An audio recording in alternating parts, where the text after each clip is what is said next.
Fala, meus amigos, tudo bem? Hoje eu vou gravar aqui mais um vídeo rápido para vocês e nesse vídeo a gente vai conversar um pouco sobre a coluna vertebral e o porquê que é tão importante a gente manter as curvaturas fisiológicas durante a execução dos exercícios. Então, primeiro, vamos relembrar sobre a coluna vertebral, as suas curvaturas e o porquê que essas curvas elas são importantes. Então a gente tem a região cervical, que é composta por 7 vértebras, a região torácica, que é composta por 12 vértebras, a região lombar, que é composta por 5 vértebras, a gente tem a região do sacro, que são também 5 vértebras, e a região do cóccix, que são 4 vértebras. A região do sacro e do cóccix, elas são fundidas, ou seja, é uma peça única. Então a gente consegue observar bem, né, que a gente tem a coluna vertebral e lá embaixo, né, tem um osso que é mais ou menos triangular. Esse é o sacro e aquele finalzinho é o cóccix. Então no total a gente tem 33 vértebras, 7 cervicais, 12 torácicas, 5 lombares, 5 do sacro e 4 do cóccix, totalizando aí 33 vértebras. A gente tem as curvaturas, né, de cifose e de lordose, e essas curvaturas elas têm uma função muito importante, que é dissipar as cargas. Então, por exemplo, se a coluna, né, ela fosse uma estrutura reta, ela teria uma menor dissipação de cargas.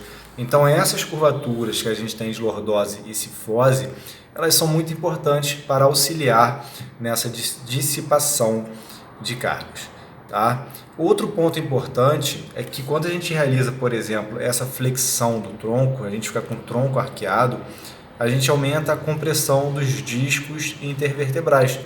Isso foi bem visto em estudos realizados na década de 70, que eles colocavam, né, os indivíduos em diferentes posições e mediam através da eletromiografia as compressões, né, discais em cada posição.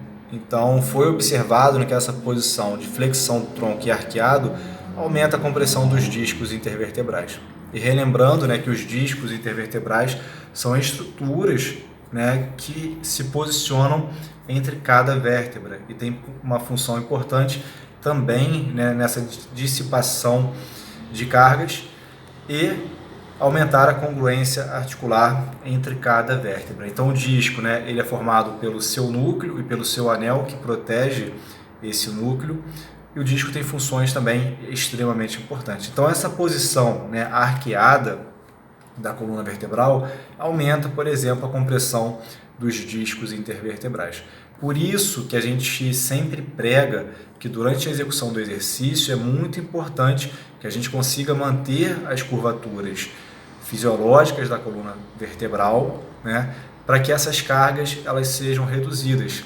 Óbvio que durante a execução do exercício vai haver uma sobrecarga maior, mas dependendo da posição que você mantém a sua coluna vertebral, essa carga ela vai ser muito mais significativa. Então a nossa ideia em manter as curvaturas da coluna vertebral preservadas é tanto, né, diminuir essa sobrecarga mecânica que pode afetar as estruturas como os discos intervertebrais e até mesmo os ligamentos, né, que envolvem a coluna vertebral, tá bom?